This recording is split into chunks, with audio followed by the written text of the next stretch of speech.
नमस्कार, मैं senior inspector Himanshu Rawat, crime petrol Dastak में आपका स्वागत करता हूं। एक अजीब केस आया था हमारे पास।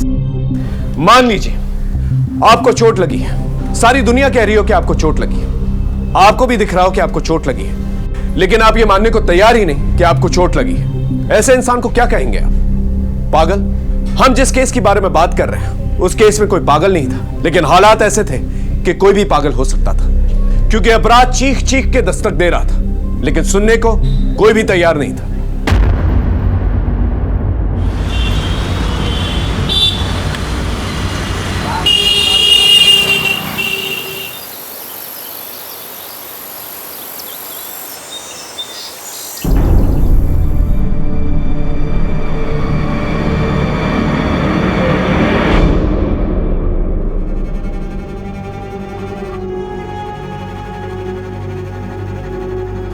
निशा, शाम को मार्केट से क्या क्या लेना है? अरे क्या हुआ बेटा? फिर सिर में दर्द है? क्या हुआ दीदी? 2 दिन बाद सगाई है, तेरी तबीयत ठीक नहीं है और फिर भी तू ऑफिस जा रही है? हाँ, ऑफिस नहीं जा रही हूँ, वो एनजीओ ने कैंप लगाया हुआ है गांव में, वहाँ जा रही हूँ। अभी भी सिर में दर्द है ना? मैंने आपसे बोला है आप ये मेडिसिन खाना बंद करो और किसी डॉक्टर को दिखाओ। रितु, मैं ठीक हूँ। तो ठीक नहीं है। मुझे लेट हो रहा है, मैं जा रही हूँ। अरे पर सुन तो सही में। बाय। सुनो बेटा, सुनो।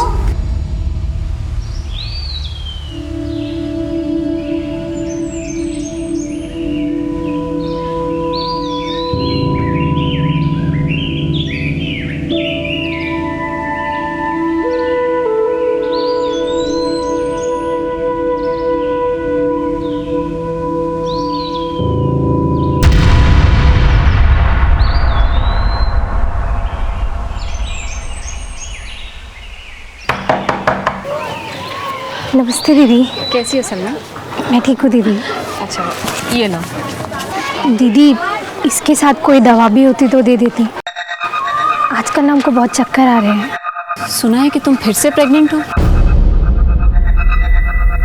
अगर सही टाइम पे अपने पति को रोकती ना तो आज ये दिन नहीं आता सलमा। पहले से ही 3 बच्चियां हैं तुम्हारी और अब ये चौथा।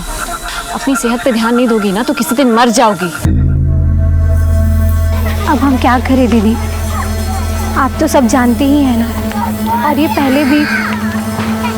खैर, आप हमारी फिक्र छोड़िए, हमें कुछ नहीं होगा, बस हमें कोई दवा दे दीजिए। ये लो, ध्यान रखना अपना।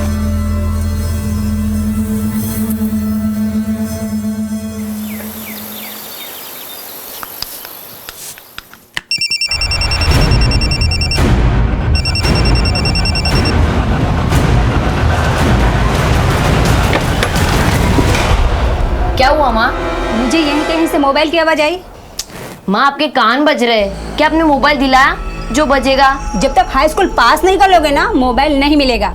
चलो अभी ट्यूशन जाओ जल्दी से, ट्यूशन के लिए लेट हो रहा है। चलो चलो चलो। हाँ हाँ, जा रहा हूँ।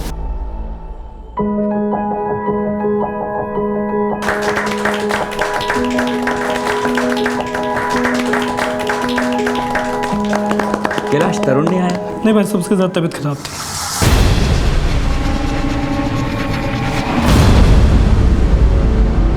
आइए सब लोग मुंह मीठा कर लीजिए।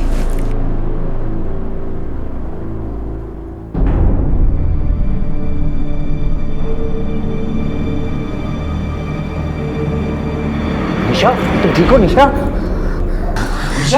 निशा, क्या हुआ? तबीयत ठीक है ना बेटा? हाँ, पानी लाना। हाँ, वो बस चक्कर आ गया था। क्या कह रहा है अग्रवाल? वही बोल रहा हूँ जो ये रिपोर्ट कह रही है। निशा 1 महीने की प्रेग्नेंट है।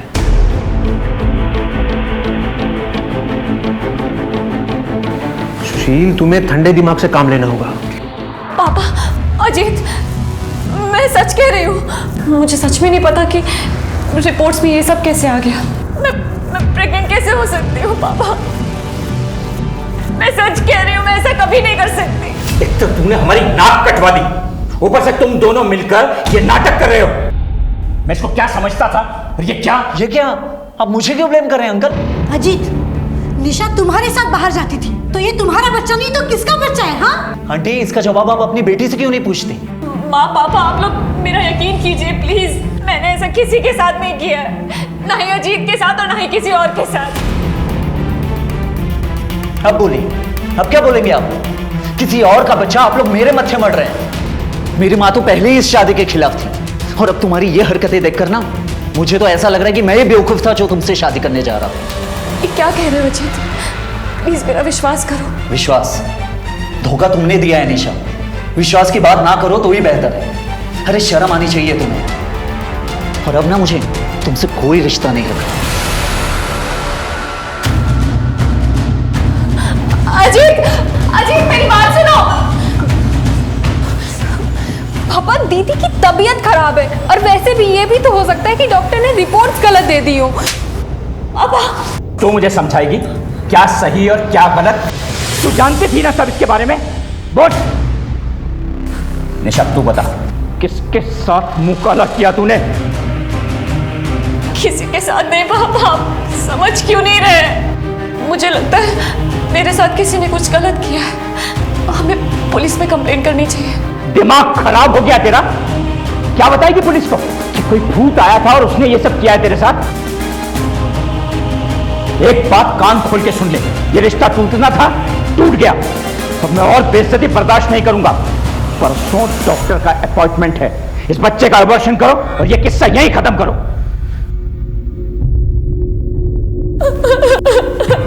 ऐसा कैसे हो सकता है कि एक औरत को पता तक ना चले कि वो मां बनने वाली, और ये तक ना मालूम हो कि वो उसके बच्चे का बाप कौन है? Is it possible? ये एक ऐसा सवाल था जो हमें शॉक कर रहा था, और जो जवाब हमें मिला वो और भी शॉकिंग था। खतरे की दस्तक घर की चौखट तक पहुंच चुकी थी, जो सबको सुनाई दे रही थी, लेकिन इससे पहले कोई कुछ सोचता समझता एक खतरनाक मोड़ आ गया।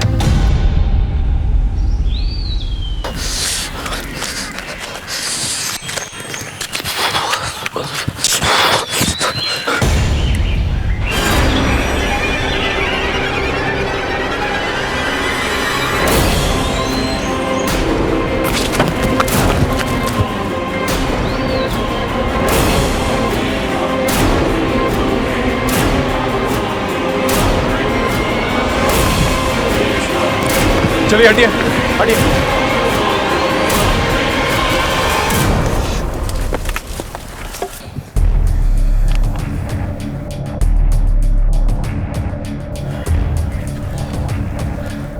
आसपास अच्छे से चेक करो। लाश को सबसे पहले किसे देखा? सर मैंने देखा सर। यहाँ क्या कर रहे थे इस वक्त? सर मैं सुबह हल्का होने आया था सर, तो यहाँ लाश पड़ी देखी, फिर आपको कॉल किया सर। सर गला घोट के मारा गया। बॉडी को देख के लगता है कि इसने अपनी जान बचाने के लिए काफ़ी स्ट्रगल किया था।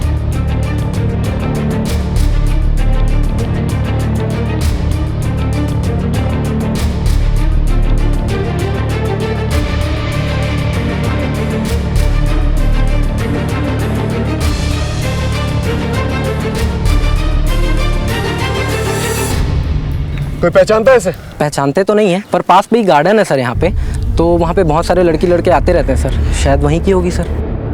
सर ये बैग मिला कुछ दूर पे, ये शायद इसी लड़की का, ये इसका एम्प्लॉय कार्ड है, किसी एनजीओ का है। Good care NGO, Nisha Sharma. इस एनजीओ के बारे में पता करो और इसकी फैमिली को बता दो, और यहीं आसपास जो पार्क है ना वहाँ पर पूछताछ करो, शायद इस लड़की को किसी ने देखा। सर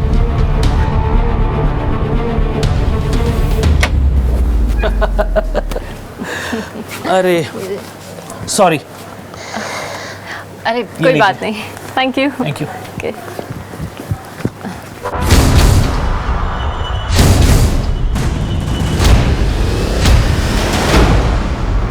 सर कल शाम को निशा घर से ये कह के निकली थी कि वो पार्क जा रही है, तो रात तक लौटी नहीं, तो मैं उसे ढूंढने गया पर वो नहीं मिली सर, इसलिए मैं घर आ गया। मुझे लगा कि वो घर आ गई होगी, उसके साथ ये सब। पार्क में क्या करने गई थी? किसी से मिलने गई थी? सर निशा बस ये कहकर गई थी कि वो पार्क जा रही है और उसने कुछ नहीं बताया। ऋतु तुम कुछ कह रही थी कि निशा की बात का किसी ने भरोसा नहीं किया, वो कौन सी बात थी? वो प्रेग्नेंट थी सर। तो सर उसकी शादी नहीं हुई थी अब तक, और उससे ये पता भी नहीं था कि उसके होने वाले बच्चे का बाप कौन है। मतलब? सर उसने ये भी कहा था कि उसने ऐसा कभी कुछ किया ही नहीं जिसकी वजह से वो प्रेग्नेंट हो सके। तो फिर वो प्रेग्नेंट कैसे हुई? सर यही तो वो भी समझ नहीं पा रही थी। उसका कहना था कि किसी ने कुछ खिला पिला कर उससे ये सब किया है, पर हम लोग उसकी बात पे भरोसा नहीं कर पाए। हम भरोसा कर भी लेते तो कोई और करता क्या सर? अजीत से उसकी शादी भी इसीलिए टूट गई। आप लोग को हमारे पास आना चाहिए था। हो सकता है कि निशा सच बोल रही थी और इस बच्चे की वजह से उसकी जान ली गई, ताकि उसके बच्चे के बाप का राज ही रह जाए। उसका कोई करीबी या कोई बॉयफ्रेंड जिस पर उसे शक हो, जो ऐसा कर सकता हो, या फिर वो किसी को बचाने के लिए झूठ बोल रही हो? दीदी की शादी होने वाली थी अजीत से। अगर उसे पता होता तो वो अबॉर्शन नहीं करा लेती चुपचाप। ना सबको पता चलने का वेट करती और ना ही अपना तमाशा बनाती। ठीक है, आप लोग जा सकते हैं।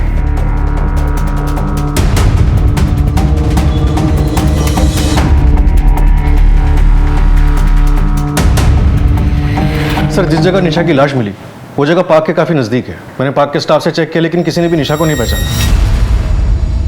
ये जगह काफी सुनसान रहती है सर। हो सकता है कि निशा को किसी ने वहां पे अकेले देखा हो, उसका फायदा उठाने की कोशिश की हो, नाकाम रहा हो और उसे मार दिया हो, क्योंकि स्ट्रगल तो हुआ था। बिल्कुल हो सकता है, लेकिन निशा का कहना था कि उसे दवा देकर उसका रेप किया गया था। अगर एक सेकंड के लिए मान भी ले कि वो सही कह रही थी, अगर वो पुलिस के पास आ जाती तो पता नहीं किस इंसान का राज फाश हो जाता। सर, आपका कहना है कि किसी ने राज को राज रखने के लिए निशा को पार्क में बुलाया और हमेशा के लिए उसे खामोश कर दिया? फिलहाल हमें सारे ऑप्शंस खुले रखने होंगे पार्टी। एक काम करो, निशा के कॉल रिकॉर्ड चेक करो, देखो किसके कांटेक्ट में, उसके एनजीओ से भी चेक करो, और उसके मंगेतर, क्या नाम है उसका? अजीत सर। उसको बुला के लेके आओ। सर। ये ले, पिएगा? ये जो अटर पटर चीजें ना, वो मैं नहीं पीता। मतलब?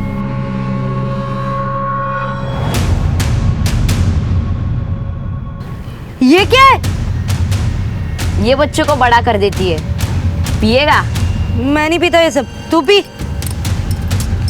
बड़ा बनने के लिए ना बड़े बड़े काम भी करने पड़ते हैं। सर मैं ऐसा क्यों करूंगा? और निशा के साथ मेरा कोई फिजिकल रिलेशन नहीं था, और अगर सर ऐसा कुछ होता भी तो मैं अपने ही होने वाले बच्चे को क्यों नहीं एक्सेप्ट करता? हो सकता है तेरा मन भर गया उससे। सर जब निशा ने खुद ये बात एक्सेप्ट किया है कि उसे खुद नहीं पता। मैंने ऐसा किसी के साथ नहीं किया है, ना ही अजीत के साथ और ना ही किसी और के साथ। तो आप मेरे बत्थे क्यों ये बात डाल रहे हैं? क्योंकि वो तुझ पे भरोसा करती थी, और इस भरोसे में तू उसे कुछ भी खिला के उसे एक्सप्लॉइट कर सकता था, और जब तुझे पता चला कि वो तेरा राज फाश कर देगी, तूने उसे हमेशा के लिए खामोश कर दिया। बकवास है ये सब। सर मैं अपनी होने वाली बीवी के साथ सेक्सुअल असॉल्ट कैसे करूंगा? आखिरी बार कब मिला था निशा से? सब वो एंगेजमेंट के अगले दिन, जब मुझे निशा के प्रेगनेंसी के बारे में पता चला। ठीक है, अपने डीएनए टेस्ट के लिए आ जाना। अब जाओ।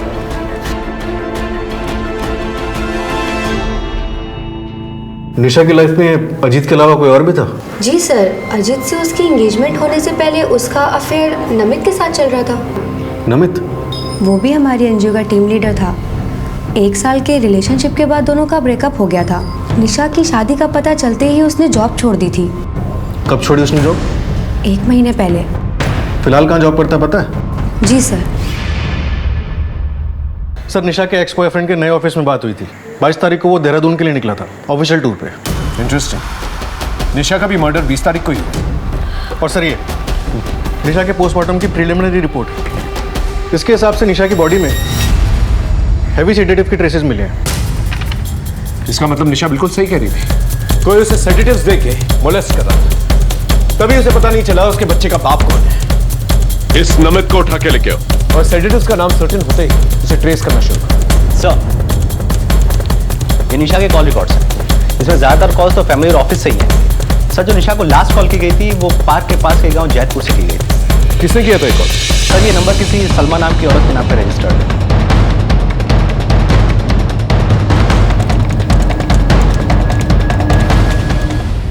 साहब, मैं 3 महीना पेट से हूँ। उस दिन मैं घर पर ही गिर गई थी। गिरने की वजह से मुझे चोट लग गई, इसलिए मेरी तबीयत भी बहुत ख़राब हो गई थी। इसलिए मैंने उन्हें फ़ोन किया था दवा पूछने के लिए। दवा पूछने के लिए फ़ोन किया था या यहाँ बुलाया था? नहीं साहब, दवा पूछने के लिए फ़ोन किया था। तो दीदी बोली वो यहीं पास में ही है, थोड़ी देर में खुद आ जाएंगी, लेकिन वो नहीं आई साहब। और कुछ देर बाद मेरी तबीयत भी ठीक हो गई। इसलिए मैंने गौर नहीं किया। निशा तुम्हारे एक फ़ोन कॉल पे इतनी रात को यहाँ आने के लिए तैयार हो गई, क्यों? ऐसा क्या खास था यहाँ? खास क्या होगा साहब, उस दिन यही दीदी की तबीयत खराब हो गई थी घर में, तो बस मैंने। दीदी दीदी क्या हुआ? आप ठीक तो है ना? बैठिए बैठिए, मैं पानी लेके आती हूँ। दीदी पानी। सलमा, मेरे बैग में एक दवाई है, निकाल दोगी? ठीक है, मैं निकालती हूँ। ये दवाई का नाम क्या था, कुछ याद है? हमें कैसे पता होगा साहब?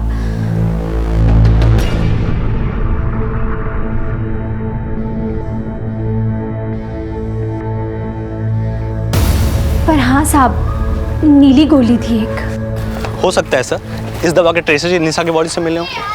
नहीं, निशा ऐसे सेडेटिव्स क्यों लेगी जो उसे बेहोश कर दे? और उसने दवाई यहाँ आकर खाई थी, और अगर वो सेडेटिव्स के बारे में जानती भी थी तो वो यहाँ खाकर यहाँ बेहोश होती। निशा के घर जाकर पता करना पड़ेगा।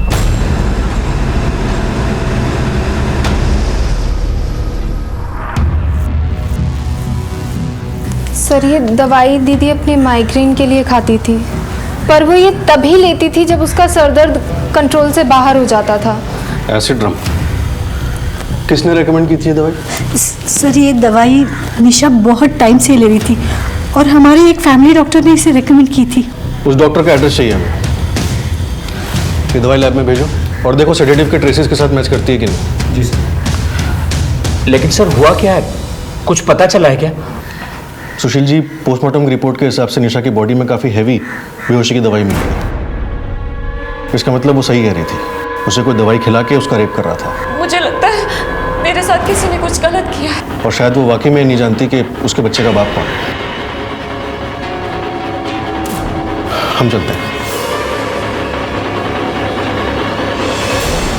मेरी बच्ची सही कह रही थी, अगर हम उसकी बात पे ध्यान देते तो आज वो जिंदा होती। माँ,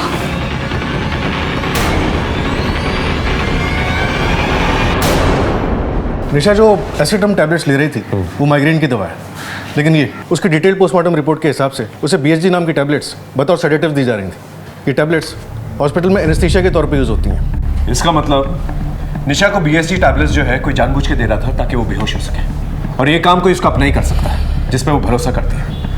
अगर ये सेडेटिव्स जनरल यूज के लिए नहीं है तो इसकी सेल और परचेज भी लिमिटेड ही होगी। एक काम करो पांडे, इस सेडेटिव्स के रिटेलर और डिस्ट्रीब्यूटर्स की एक लिस्ट बनाओ और पता करो कहाँ कहाँ डिस्ट्रीब्यूट किए गए। सर, हाँ यार, निशा का एक्स बॉयफ्रेंड नमित आया है।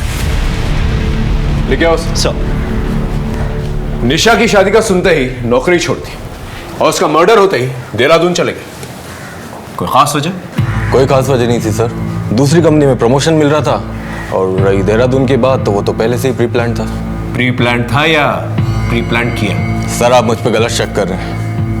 हमारा ब्रेकअप जरूर हुआ था, लेकिन मेरे दिल में निशा के लिए ऐसा कुछ भी नहीं था। वो बहुत ही अच्छी लड़की थी। तो ब्रेकअप क्यों किया? सर वो नमित, समझ में नहीं आ रहा है क्या ना मतलब ना? एक तो तुम्हारे नखरे झेलो, ये ना करो वो ना करो, जॉब ना करो, ऊपर से ये सब। तो क्यों झेल रही हो मेरे नखरे? अगर इतनी प्रॉब्लम है मुझसे तो खत्म करो ना सब। जब रिश्तों में मिलावट आ जाए ना तो ऐसे रिश्ते खत्म हो जाना ही बेहतर है। सर, रिश्ता खत्म होने के बाद मुझे अपनी गलती का एहसास हुआ और मैंने निशा से माफी भी मांगी थी, और निशा ने मुझे माफ भी कर दिया।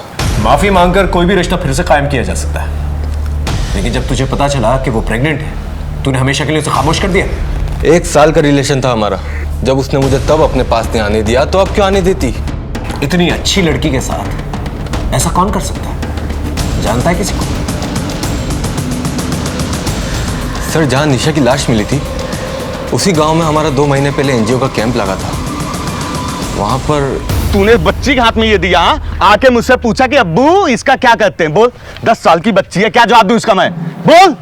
अरे पर लोगों में जागरूकता होना भी जरूरी है। मैडम जी, आपकी जागरूकता गई तेल लेने। अगली बार से अगर मेरी बीवी या बच्ची के आसपास नजर आई तो काट के नाले में फेंक देंगे, समझी? कौन सा गांव था? जैतपुर। ठीक है, तुम जा सकते हो। डीएनए टेस्ट के लिए सिविल हॉस्पिटल पहुंच जाना। हम निशा के मर्डर तक पहुंचने के लिए कड़ी से कड़ी जोड़ रहे थे और एक नाम सामने आया, जावेद। लेकिन जावेद तक पहुंचने से पहले ही एक ऐसा मोड़ आया जिसने हमें भी चक्रव्यूह में डाल दिया। अरे कोई है बाहर, दरवाजा खोलो। रितु, अरे कोई है बाहर। तुम्हें किसने बंद किया? और रितु कहाँ है? मुझे नहीं पता, मैं खुद कब से रितु का आवाज लगा रही हूँ। रितु!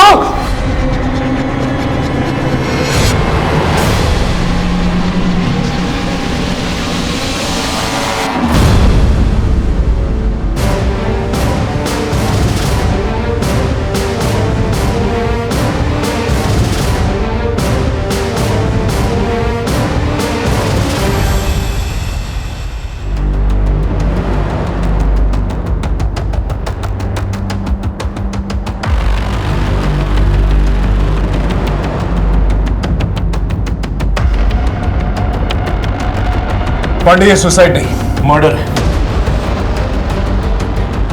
मार्क्स जो है ऊपर की तरफ नहीं बल्कि साइड में जा रहे हैं, यूं देखो, पैरेलल। इसका मतलब इसका गला घोंट के मारा गया है और फिर बाद में फांसी पे लटकाया गया ताकि सुसाइड की शक्ल दी जा सके।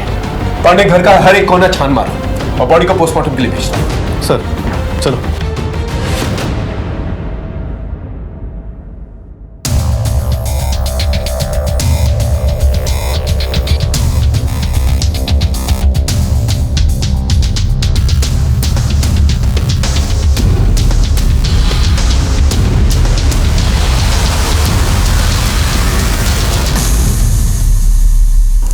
भाई साहब, कैलाश, ये सब क्या हो गया भाई साहब? सब बर्बाद हो गया। हमारा तो घर बर्बाद हो गया। लाश को सबसे पहले किसने देखा था? मैं जब बाहर से आया तो नीलम के कमरे का दरवाजा बंद था। मैंने दरवाजा खोला और हम दोनों ऋतु के कमरे में गए और हमने देखा कि पंखे से लटक रही थी।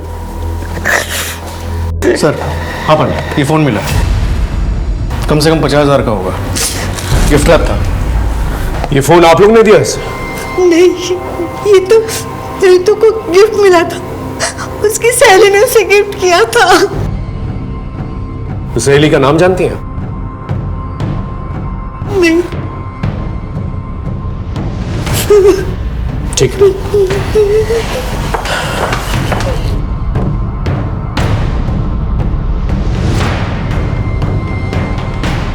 ऋतु को पूरा यकीन था कि निशा बिल्कुल सच बोल रही थी। इसका मतलब ऋतु को मालूम था कि कुछ ना कुछ हुआ है। इससे पहले वो अपना मुंह खोल पाती, उसे हमेशा के लिए खामोश कर दिया गया ताकि निशा का राज हमेशा के लिए राज ही रह जाए।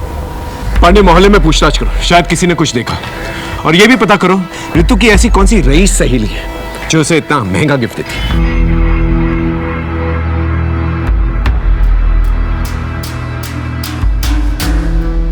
पांडे, इस रईस सहेली के बारे में कुछ पता चला? वो हम पता कर रहे हैं सर, लेकिन जो फिलहाल पता चला है वो ज़्यादा शॉकिंग है। जिस जावेद ने निशा पर हमला किया था, उसे जान से मारने की धमकी दी थी, उसका इस केस से कुछ अलग ही कनेक्शन निकल कर आ रहा है। कैसा कनेक्शन? सर, इस जावेद की बीवी का नाम है सलमा, और ये सलमा वही है जिसके फ़ोन करने पर निशा उस रात वहाँ पहुँची थी। मैंने कुछ नहीं किया साहब, मैंने कुछ नहीं किया साहब। बोल। बताता हूँ साहब, उसका जो है ना मेरे परिवार में बहुत ज़्यादा दखल हो गया था साहब। उसकी बातें सीख के सलमा कहती थी कि बच्चे ना पैदा करो साहब। हद तो तब हो गई साहब जब उसने मेरी छोटी बच्ची को भी सिखाना चालू कर दिया साहब। बाप हूँ साहब बच्ची का, गुस्सा आ गया था साहब। बस इसलिए अपने परिवार से दूर रखने के लिए साहब उसको मैंने धमकी दी थी साहब। दूर रखने के चक्कर में दुनिया से दूर कर दिया उसे? अरे नहीं नहीं नहीं नहीं नहीं नहीं नहीं साहब, नहीं नहीं। आप बताओ, ऐसा करना होता तो 1 महीने पहले करते साहब। सड़ने दो उसे जेल, जब इसे कुछ याद आएगा ना खुद पकेगा। माफ कर दीजिए साहब, माफ कर दीजिए साहब। सर, आपकी बात सही थी, ऋतु ने सुसाइड नहीं किया, उसका मर्डर करके उसे फांसी पे लटकाया गया था। और एक बात सर, ये ऋतु भी निशा की तरह सेक्सुअली एक्टिव थी। कमाल, ये दोनों बहनें सेक्सुअली एक्टिव थी और दोनों का ही मर्डर हो जाता और माँ बाप को कुछ पता तक नहीं चला। इस ऋतु की बॉडी में सेडेटिव्स मिले हैं क्या? नहीं सर। मतलब इसका भी अफेयर था। हो सकता है कि ये दोनों बहनों का एक ही लड़के के साथ अफेयर था और इसी लड़के ने दोनों बहनों को मार दिया। सर, ऋतु के दोस्तों से बात की थी। हाँ, कोई भी उसके बॉयफ्रेंड के बारे में कुछ नहीं जानता और ना ही कोई ये बता पाया कि वो फ़ोन उसको किसने दिया होगा। कमाल है, उसका बॉयफ्रेंड था नहीं, उसके माँ बाप ने या उसके दोस्त ने मोबाइल फ़ोन गिफ्ट नहीं किया, तो शायद ये फ़ोन उसने खुद ही खरीदा। एक काम करो, मोबाइल फ़ोन के IMEI नंबर से ना पता करो कि मोबाइल फ़ोन कहाँ से परचेज किया गया और सुशील का DNA टेस्ट करवाओ। सुशील? लेकिन क्या वो ऐसा करेगा अपनी बेटियों के साथ? जिस दिन निशा का मर्डर हुआ था वो पार्क में था और ऋतु की भी लाश सबसे पहले उसी ने देखी। ये प्रेगनेंसी तो एक छलावा है, असल बात तो कुछ और है। ये ऋतु के कॉल रिकॉर्ड्स कब तक आएंगे? शाम तक आ जाएंगे सर।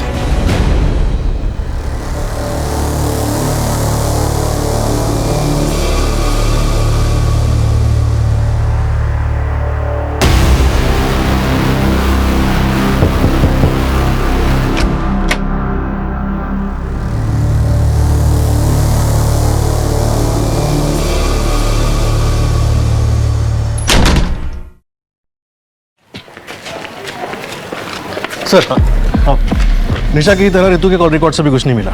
ज़्यादातर नंबर फैमिली या फ्रेंड्स के ही है। लेकिन एक बात अनयूजुअल है सर, मोबाइल के ज़माने में भी ऋतु को PCO से बहुत फ़ोन आते थे, वो भी अलग अलग लोकेशन के PCO से।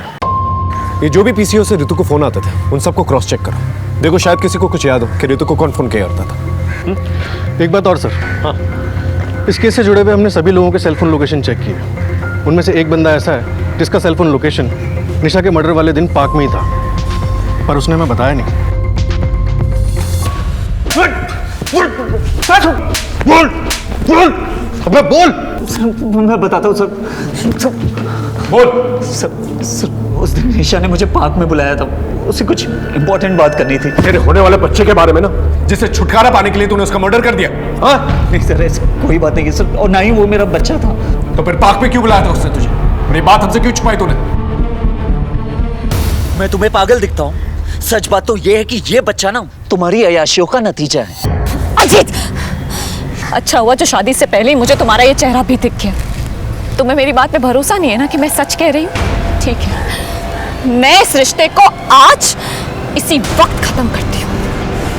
हाँ ठीक है, जाओ जाओ, मुझे भी कोई रिश्ता नहीं रखना तुम्हारे साथ।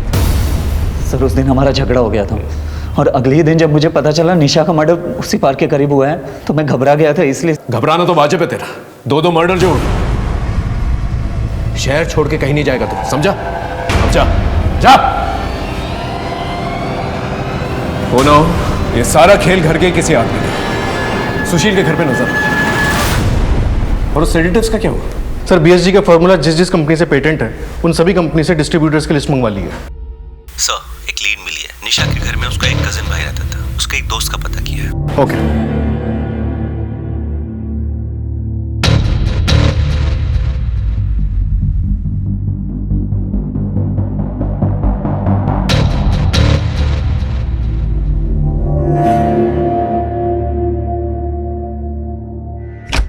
कब से आ रहा तू यहाँ पे? सर मेरा तो इस घर में आना जाना लगा ही रहता है, सारा सामान मेरे यहीं से तो जाता है। क्या हुआ सर? चल आजा, कुछ बातें करनी है। सर 1 महीने पहले तक निशा का कजिन तरुण उनके साथ ही रहता था, मेरा दोस्त बन गया था, मगर 1 महीने पहले निशा ने उसको घर से निकाल दिया था। ये ले अपना बैग पकड़ और निकल यहाँ से। दीदी प्लीज दीदी। ठीक है दीदी आई रियली सॉरी दीदी, प्लीज छोड़ मुझे। दीदी प्लीज। तू तो शुक्र मना कि सिर्फ चाचा जी को पता है और किसी को नहीं, और हाँ, जिसको जो बताना होगा मैं खुद बताऊंगी, समझ रहा है तू? निकल यहाँ से। दीदी आई रियली सॉरी दीदी, प्लीज अब आगे से कभी नहीं होगा दीदी, सॉरी प्लीज। कोई सॉरी वॉरी नहीं दीदी। ये बैग पकड़ दीदी प्लीज और निकल यहाँ। प्लीज दीदी प्लीज निकल यहाँ से, समझ में नहीं आ रहा तुझे? दीदी प्लीज दीदी। तो तू क्या कहना चाहता? तरुण ने किया है सब? मैं क्या बोलूं? सच बता वरना हलक से ना जुबान निकाल दूंगा। बोल। सर वो तरुण सर वो पोर्न वीडियो का बहुत शौकीन था, एडिक्ट था एकदम।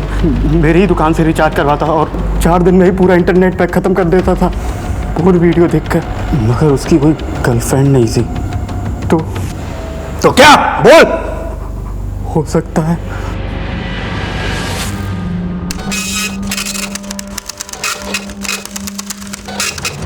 सर प्रतीक सही कह रहा था कि तरुण इसकी इंटरनेट हिस्ट्री पॉर्न से भरी पड़ी है, आज भी कई प्रोस्टिट्यूट्स के साथ कांटेक्ट में है। सर मोहल्ले वालों ने बताया कि तरुण ना निशा के एंगेजमेंट में आया था और ना ही निशा और ऋतु के अंतिम संस्कार में।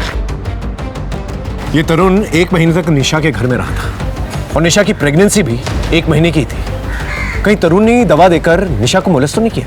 और जब निशा को इस बारे में पता चला उसे तरुण को घर से बाहर निकाल दिया। लेकिन सर अगर तरुण ने ऐसा किया था तो फिर निशा ही क्यों कह रही थी कि उसे पता नहीं उसके बच्चे का बाप कौन है? ये तो उसके परिवार वाले कह रहे हैं, लेकिन निशा ने अपने परिवार वालों को क्या कहा यह हमें पता लगाना है।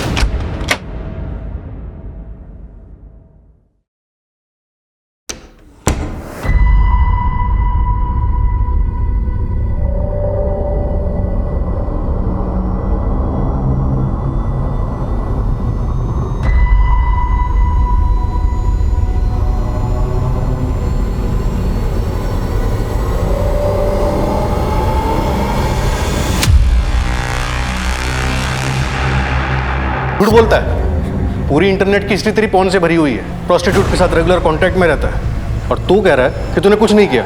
हाँ सर, मैं प्रोस्टिट्यूट के कांटेक्ट में हूँ, लेकिन सर ये मेरी बीमारी का इलाज है। ऐसी कौन सी नई बीमारी हुई है तुझे जिसके इलाज के लिए तुझे प्रोस्टिट्यूट के पास जाना पड़ता है? सर तरुण एक्चुअली सेक्स एडिक्ट है, इसका इलाज भी चल रहा है। डॉक्टर्स का कहना है कि इस एडिक्शन का सिवाय सेल्फ कंट्रोल के कोई और इलाज नहीं है। और इसीलिए सर मैं प्रोस्टिट्यूट के पास जाता हूँ ना, सेल्फ कंट्रोल चेक करने के लिए। अपने इस एडिक्शन में किस पे हाथ डाला था, ऋतु पे या निशा पे, जिसकी वजह से निशा ने तुझे घर से बाहर निकाल दिया? नहीं सर, इसकी वजह कुछ और ही थी।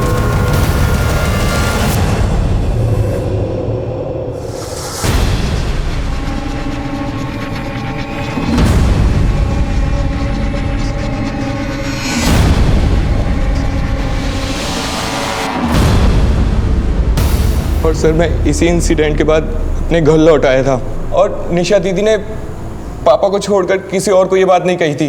निशा रेड लाइट एरिया में क्या कर रही थी?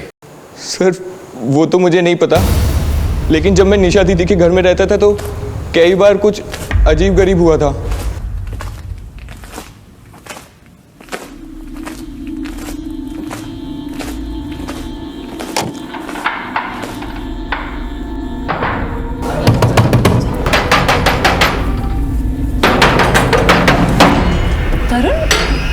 ये दरवाजा किसने बंद किया था? अरे मुझे क्या पता, मैं तो पानी पीने उठी थी, देखा तेरा दरवाजा बाहर से बंद है। दीदी मुझे लगा हॉल में कोई था। पागल है क्या? मैं ही थी और कोई नहीं था। तू जाके सो जा।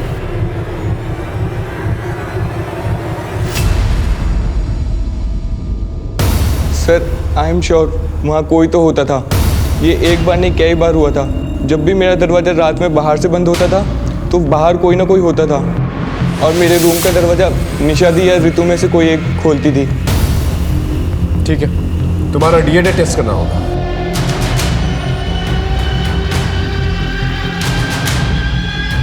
सर निशा एनजीओ के रूटीन काम से अक्सर रेड लाइट एरियाज में जाती थी और रुचि ने बताया कि वहाँ उसने तरुण को देखा था। हो सकता है फैमिली की इज्जत बचाने के लिए उसने तरुण को घर से निकाल दिया। कोई तो था जो उस घर में आता जाता था और सेडेटिव्स का इस्तेमाल भी हुआ। सर कब? सर मैं ऋतु के कॉल डिटेल्स में मिले सभी पीसीओ को क्रॉस वेरीफाई किया तो भी पता नहीं चल पाया कि ऋतु को कौन कॉल करता है। लेकिन सर 5 पीसीओ ऐसे हैं जहाँ पे ऋतु को कॉल करने के बाद किसी दूसरे नंबर पर भी कॉल किया गया था। ये नंबर श्रीकांत गुप्ता था।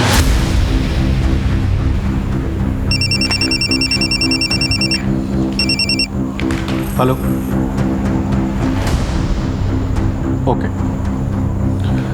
सर, बीएसजी के 4 डिस्ट्रीब्यूटर्स में से सिर्फ एक डिस्ट्रीब्यूटर है गाजियाबाद में, मेडोक फार्मेसी। तुम फार्मेसी जाओ। सर। पांडे, इस श्रीकांत गुप्ता के घर जाके देखो। सर। सर ये नंबर तो हमारा नहीं है। आपके आईडी पर रजिस्टर्ड है नंबर? मेरे आईडी पे? आप दोनों के अलावा कौन कौन रहता है घर में? सर घर में मैं, मेरी पत्नी और मेरा बेटा, बस।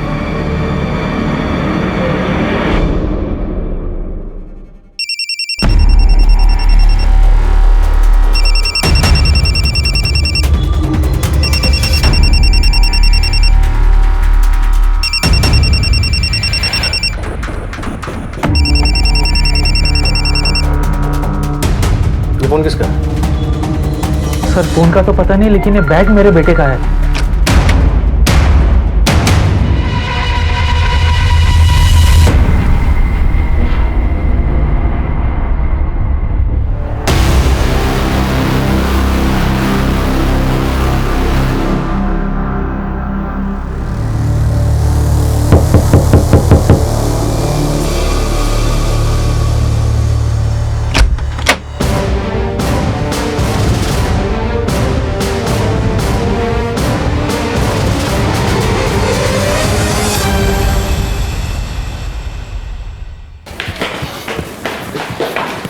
आप बता सकते हैं इस BSG दवा का डिस्ट्रीब्यूशन आपकी कंपनी में किसके जिम्मे है? Wait sir.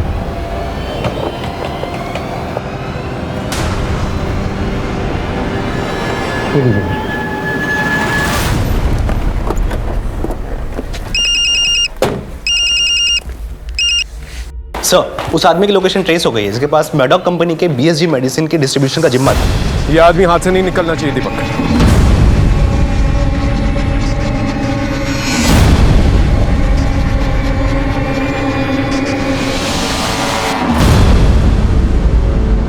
अपने ट्यूशन टीचर के साथ तुमने ऐसा क्यों किया? सर मुझे मोबाइल खरीदना था, लेकिन मेरे पापा मम्मी मान ही नहीं रहे थे। फिर एक दिन वो मुझे पार्क में मिला। उसने मुझसे कहा अगर मैं उसका एक काम कर दूं तो वो मुझे मोबाइल देगा। वो क्या काम करवाना चाहता था तुमसे? सर राहुल को उसने अपनी जाल में फंसा के मुझे ड्रग्स दिलवाए।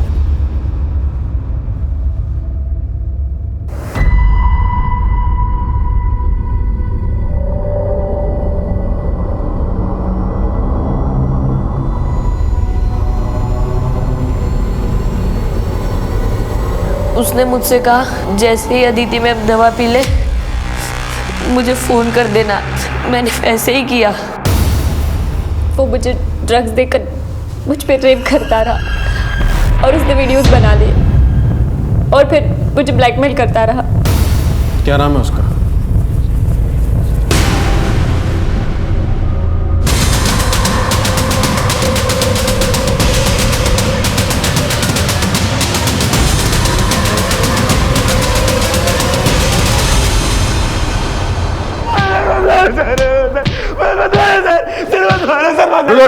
रुको, उठाओ बोल। रितु के घर के बाहर एक मेडिकल स्टोर था। वहाँ आते जाते हमारा अफेयर शुरू हो गया था। मैंने मेरे और रितु के बीच के कुछ प्राइवेट मोमेंट्स के वीडियोस रिकॉर्ड के लिए थे। घर में सबके सो जाने के बाद वो सबके कमरों की कुंडी लगा देती थी ताकि कोई भी जाके तो मैं वहाँ से चला जाऊँ।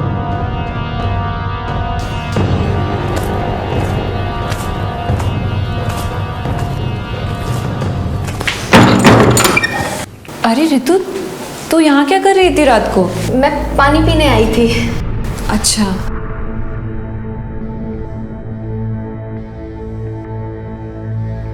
सर निशा की खूबसूरती के आगे रितु कुछ भी नहीं थी। मेरा मन टोल गया था। मैंने रितु को वीडियोस दिखा के धमकाया कि वो निशा के साथ फिजिकल होने में मेरी मदद करे। मेरी दी हुई दवा को निशा की माइग्रेन वाली दवा के साथ दे दी।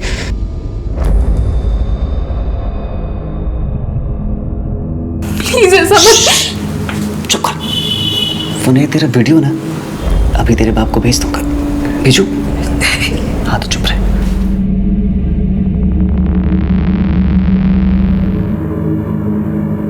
सब कुछ मेरे हिसाब से चल रहा था मगर निशा प्रेग्नेंट हो गई और चीजें बदल गई। रितु ने आके मुझे बताया कि निशा को उस पर शक हो गया है। मैंने आज तक कभी किसी के हाथ से कुछ नहीं खाया। सिर्फ तुम ही मुझे दवाई देती हो। कहीं तुमने ही तो ये सब। ये क्या बोल रही दीदी? इसलिए मैंने उसे ठिकाने लगाने का प्लान बना लिया। 2-3 दिन मैंने उसका पीछा किया। फिर वो मौका आ गया जिसकी मुझे तलाश थी। वो सुनसान रास्ते में अकेले जा रही थी। रितु को क्यों मारा? रितु को शक हो गया था कि मैंने निशा का मर्डर किया है। और पुलिस को जब ये पता चला कि निशा को सेडेक्ट्री देकर उसका रेप किया गया, रितु डर गई। हमें ना पुलिस को सबको सच सच बता दो। देख, किसी को कुछ भी पता नहीं चलेगा। बस तुम अपना मुंह बंद रखना। रितु इतने डर गई थी कि अगर पुलिस उससे एक बार भी पूछताछ करती तो वो सब कुछ उगल देती। पर मैं ये रिस्क नहीं लेना चाहता था।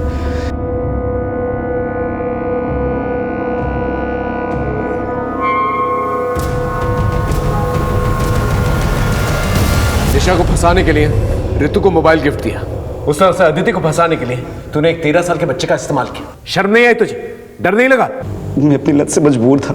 खुद को बचाने के लिए मैंने अदिति को धमकाया कि अगर उसने किसी को कुछ भी बताया तो उसका भी हाल वही करूंगा जो निशा का किया था। रितु की लाश देखने के बाद अदिति ने सरेंडर कर दिया था। अब सारी उम्र जेल में सड़ते रहे।